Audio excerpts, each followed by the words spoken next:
এই মুহূর্তে কানাডার যে কন্ডিশন, তাতে নতুন করে যারা কানাডায় আসবেন ভাবছেন তাদের জন্য বিষয়টা ভীষণ কঠিন হয়ে দাঁড়িয়েছে। সম্প্রতি ইমিগ্রেশন রুলসে যে চেঞ্জ এসছে তা কিন্তু সত্যি ভাবাচ্ছে।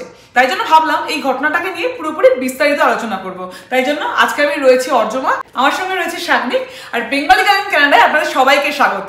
সম্প্রতি কানাডার ইমিগ্রেশন রুলস এর মধ্যে বেশ কিছু পরিবর্তন এসছে, যে পরিবর্তনগুলো আমাদের সত্যি কিন্তু ভাবনার বিষয়। Today we're announcing that we will reduce the number of immigrants we bring in over the next 3 years. তাই জন্য আমি ভাবলাম সেটা নিয়ে একটা বিস্তারিত আলোচনা করবো। অ্যাকচুয়ালি একটা শর্টস দিয়েছিলাম, সেখানে অনেকে কমেন্টে জানিয়েছিল আমাকে যে কানাডায় তো অনেক কিছু ঘটছে জানি, সেই জিনিসগুলো যদি একটু সোজা বাংলা ভাষায় বুঝিয়ে দেওয়া হয় তাহলে খুব সুবিধা হয়। তাই জন্য আমরা চেষ্টা করছি আজকে যেটুকু আমরা বুঝেছি সেইটুকু যতটা সম্ভব হয় সবকিছু বিস্তারিতভাবে জানাতে। আচ্ছা, আমরা যেটা নিয়ে আলোচনা করছিলাম, ধর এক্ষুনি এই যে যারা আসে এখানে কানাডাতে এসে ধর 1 বছর 2 বছর বাদে পিআর নেওয়ার চেষ্টা করে যাতে স্থায়ীভাবে বসবাস করতে পারে এখানে, কিন্তু এই পিআর এর তো আমি শুনতে পাচ্ছি যে আগামী 3 বছরের মধ্যে 20% কমিয়ে দেওয়া হচ্ছে, বা এখানে থাকার জন্য কম অ্যাক্সেস দেওয়া হবে।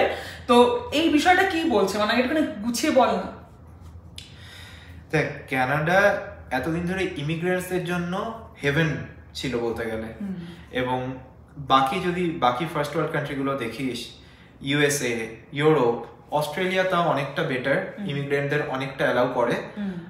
But USA, specifically USA and Europe, ওরা ইমিগ্রেশন সিস্টেম মানে ইমিগ্রেশন রুলস ওখানে খুব স্ট্রিক্ট।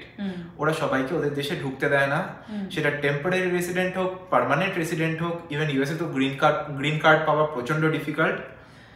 তো সেদিক দিয়ে কানাডা অনেকটা লিবারেল ছিল এত বছর, কিন্তু এখন কানাডা সব দিক দিয়ে for permanent residentship and temporary residentship সব দিক দিয়ে প্রচন্ড স্ট্রিক্ট করে দিয়েছে।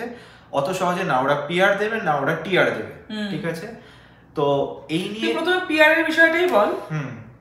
সেটাই তো, প্রথমেই পিআর এর ব্যাপারটা বলতে গেলে বলতে হবে যে ওরা যা টার্গেট করেছিল নেক্সট 3 বছরের জন্য, 2025, 26 and 2027 যা টার্গেট করেছিল, প্রথম কথা ওরা এক ধাক্কায় 20% টার্গেট রিডিউস করে দিয়েছে।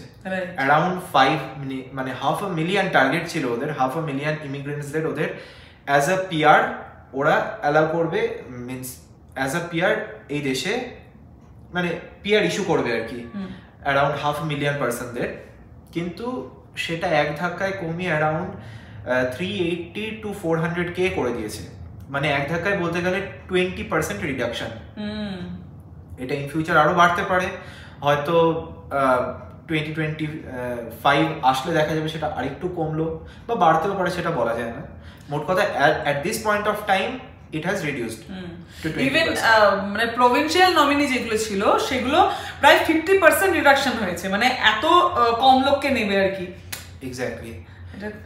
প্রভিন্সিয়াল নমিনি তো প্রথম কথা ম্যাক্সিমাম প্রভিন্স পিএনপি দেওয়া বন্ধ করে দিয়েছে, এবং যেই প্রভিন্সগুলো পিএনপি দিচ্ছে, যেমন অ্যালবার্টা আগে খুব পিএনপি দেওয়ার জন্য খুব মানে সবাইকে অ্যালাউ করতো, মানে সবাইকে পিএনপি অ্যাপ্রুভ করতো, কিন্তু অ্যালবার্টা এখন তাদের পিএনপি প্রচন্ড স্ট্রিক্ট করে দিয়েছে। যদিও এটা খুব রিসেন্ট হয়নি, এই বছরের ফার্স্ট থেকেই, ইভেন এই 2024 এর ফেব্রুয়ারিতে ওরা একটা নোটিশ ইস্যু করেছিল, এবং কয়েক মাসের জন্য ওরা পিএনপি প্রোগ্রামটাকেই বন্ধ রেখেছিল। তারপরে চালু করেছে, বাট মাসে একদিন, হ্যাঁ মাসে একদিন with a lot of restrictions, মাসে একদিন। এবং তাতেও যে ক্যান্ডিডেট তার অনেক রকমের, নট অনলি তার, সে যেখানে জব করছে, তার ওয়ার্ক পারমিটে এলএমআই আছে কিনা, এরকম অনেক কিছুর বেসিসে তারা পিএনপি ইস্যু করছে। অ্যান্ড যেহেতু এতগুলো রেস্ট্রিকশন এসছে, তাই রিজেকশনের পরিমাণটাও বেড়ে গেছে। ইভেন এই যে 1 মাসে যে এই পিএনপির জন্য যে অ্যাপ্লাই করার প্রসেসটা খোলে, সেখানে মোটামুটি 10,000 জন 12,000 জনের পিছনে আর কি মানে লাইন দিতে হয়, তাও সবাই মানে অ্যাপ্লিকেশন ফেলতে পারে না, এরকম একটা বিষয় হয়, ওয়েটিং লিস্ট চলে আর কি। তো ওরা যে মান্থলি নিচ্ছে অ্যাপ্লিকেশনটা, সেই মান্থলি অ্যাপ্লিকেশনেরও একটা ক্যাপ আছে, মানে আপার লিমিট হচ্ছে অ্যারাউন্ড, বিভিন্ন স্ট্রিমের বিভিন্ন রকম লিমিট আছে। কিছু স্ট্রিমে 50 পার মান্থ, কিছু স্ট্রিমে অনলি 400 450 পার মান্থ।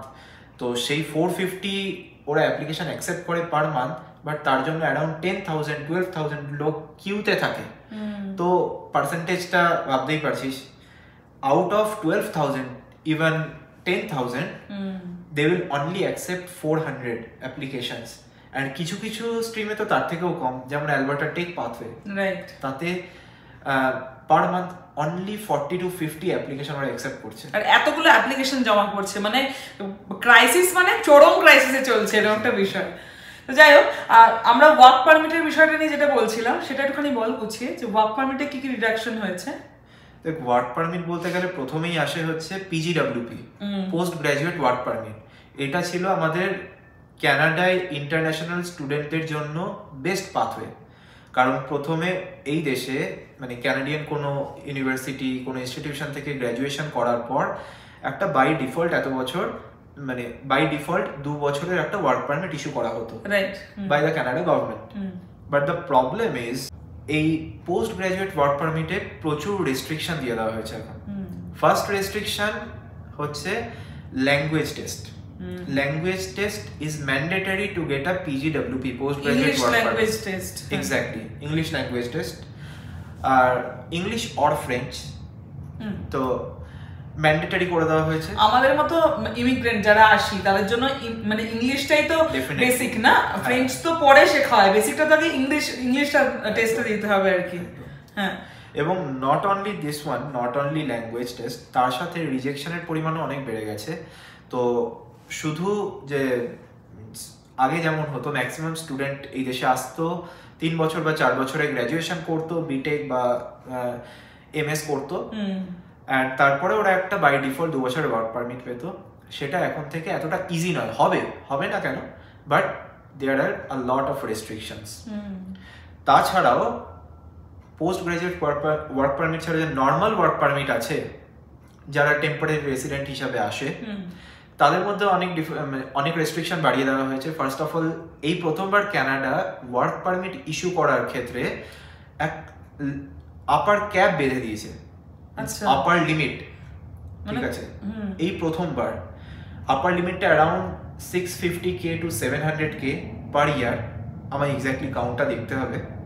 মোট কথা, এই প্রথমবার কানাডা গভর্নমেন্ট আপার লিমিট বেঁধে দিয়েছে to issue a temporary resident visa such as work permit. Okay, তো এইটা আরেকটা প্রবলেম হয়েছে। আরও একটা বড় যে প্রবলেম হয়েছে টেম্পোরারি রেসিডেন্টদের জন্য, যে কোনো ওয়ার্ক পারমিটের জন্য LMIA দরকার হয়, যেই LMIA-টা ইস্যু করে কানাডা গভর্নমেন্ট। তার জন্য অনেক ডকুমেন্টেশন দরকার হয়। মোস্টলি এই ডকুমেন্টেশনগুলো এমপ্লয়ারের এন্ড থেকে দরকার হয়, এবং ওই LMIA এর এগেনস্টে ওয়ার্ক পারমিট ইস্যু করা হয়। LMIA দেওয়ার ক্ষেত্রে অনেক রেস্ট্রিকশন করে দেওয়া হয়েছে। ইভেন আমি যা শুনছিলাম, LMIA দেওয়া বন্ধ করে দিয়েছিল কয়েক মাস আগে। আমি জানি না ঠিক এখনো রিজিউম করেছে কিনা ব্যাপারটা, বাট ডেফিনেটলি LMIA দেওয়ার ক্ষেত্রে অনেক রেস্ট্রিকশন বাড়িয়েছে। মোট কথা, PGWP হোক বা নর্মাল ওয়ার্ক পারমিট হোক, রেস্ট্রিকশন প্রচুর বেড়েছে এবং রিজেকশনের পরিমাণও অনেকটা বেড়ে গেছে। তুই আরেকটা বলছিলি SDS, এই বিষয়টা একটুখানি বুঝিয়ে বল। SDS হচ্ছে ওটা অন্য টাইপের ভিসা হয়ে গেল, সেটা স্টুডেন্ট স্পেসিফিক হয়ে গেল। SDS মিনস হচ্ছে তোর স্টুডেন্ট ডিরেক্ট স্ট্রিম, যার আন্ডারে কানাডিয়ান গভর্নমেন্ট ইন্টারন্যাশনাল স্টুডেন্টের জন্য খুব তাড়াতাড়ি এবং খুব মিনিমাল ডকুমেন্টেশনে এগেনস্টে স্টুডেন্ট ভিসা ইস্যু করতো, অনলি ফর ইন্টারন্যাশনাল স্টুডেন্ট। এবং সেখানেও স্পেসিফিক কিছু কান্ট্রি আছে, ওই কান্ট্রি ইন্টারন্যাশনাল স্টুডেন্টদের জন্য এই স্ট্রিমটা অ্যাভেলেবেল ছিল, যার মধ্যে ইন্ডিয়া ছিল। ইন্ডিয়ান স্টুডেন্টদের এই স্ট্রিমে এলিজিবল, ইন্ডিয়ান স্টুডেন্টরা এই স্ট্রিমের জন্য এলিজিবল ছিল। কিন্তু এখন প্রবলেম হয়ে গেছে, এই SDS স্ট্রিমটা ওরা ইভেন বন্ধ করে দিয়েছে। জাস্ট দ্যাট মিনস এখন যদি কেউ স্টুডেন্ট ভিসা অ্যাপ্লাই করতে চায়, তাদের নর্মাল স্টুডেন্ট ভিসার প্রসেসে যেতে হবে, যেটার টাইম অনেক বেশি লাগে, কয়েক মাস, 3-4 মাস লেগে যেতে পারে। তার সাথে অনেক ডকুমেন্টেশন দরকার হবে অ্যাডিশনাল। এক্স্যাক্টলি, মেইন ব্যাপার হচ্ছে রিজেকশনের প্রবাবিলিটি। SDS স্ট্রিমে রিজেকশনের প্রবাবিলিটি খুবই লো ছিল, মিনস সাকসেস রেট ছিল মোর দ্যান 80%। কিন্তু SDS স্ট্রিম বন্ধ হয়ে যাওয়ার জন্য এই রিজেকশন রেটটা ডেফিনেটলি বাড়বে, ডকুমেন্টেশনের পরিমাণ বাড়বে, মানে স্টুডেন্ট ভিসা পেতে এখন আরো কঠিন হলো বিষয়টা, অনেক টাফ হয়ে যাবে। মেইনলি এগুলো করার উদ্দেশ্য হলো তোর ইমিগ্রেশন কমানো, যাতে বাইরে থেকে লোক কম আসে, এটা হচ্ছে ওদের মূল উদ্দেশ্য। বেসিক্যালি এগুলো করার আরো একটা কারণ আছে। এগুলো করার মেইন উদ্দেশ্য হলো প্রচুর ইমিগ্রেন্টদের পরিমাণ বেড়ে গেছে কানাডায়, মানে কান্ট্রির ভেতরে ইমিগ্রেন্টদের পরিমাণ অনেক বেড়ে গেছে, তাই মানে এখানে থাকার জায়গা ঠিক করে পাওয়া যাচ্ছে না, চাকরি ঠিক করে পাওয়া যাচ্ছে না, এবং মানে খাবার দাবারেরও দাম এত বাড়ছে, মানে মানে লাইফস্টাইল আর কি মেনটেন করাটাই খুব চাপ হয়ে যাচ্ছে, এরকম একটা বিষয়। মানে এটা একটা মানে কানাডা গভর্নমেন্ট অপারক অ্যাকচুয়ালি, ওদের কিছু করার নেই, আর যার জন্য করতে হচ্ছে এটা আর কি অ্যাকচুয়ালি। এক্স্যাক্টলি। অ্যান্ড এগুলো তো গেল তোর প্রথম কথা PR, then PGWP means work permit and normal work permit, আর হলো স্টুডেন্ট ভিসা। তাছাড়াও আরেকটা প্রবলেম হয়েছে, ভিজিটার ভিসাতেও অনেক রেস্ট্রিকশন দেখা গেছে। রাইট। ভিজিটার ভিসাও যেমন এতদিন গভর্নমেন্ট কি করতো, তুই যদি ভিজিটার ভিসা অ্যাপ্লাই করিস তাহলে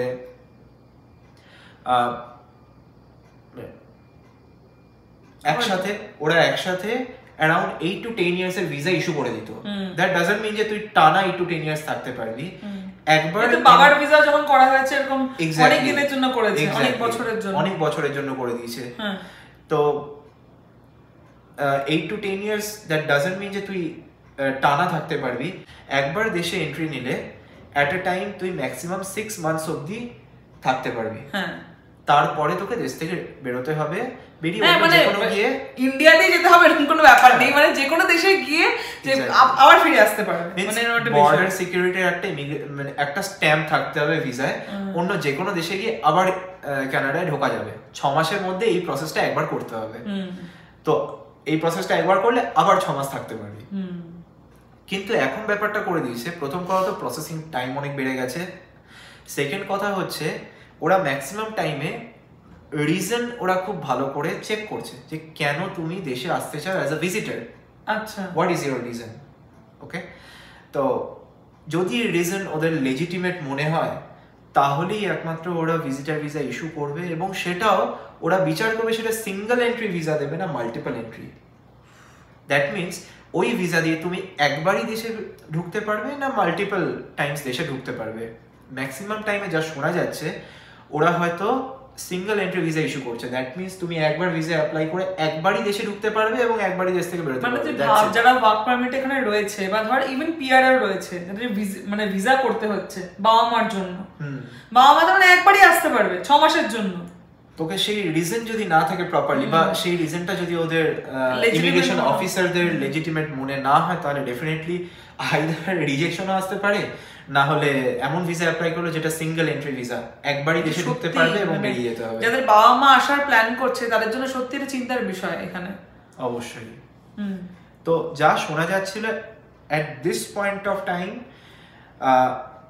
কানাডায় ইমিগ্রেন্টসদের পরিমাণ মোর দ্যান 6%, 6 পয়েন্ট সামথিং ছিল, বাট এটাকে রিডিউস করে at 5% কি লেস দ্যান 5% আনতে হবে। এটা ওদের টার্গেট।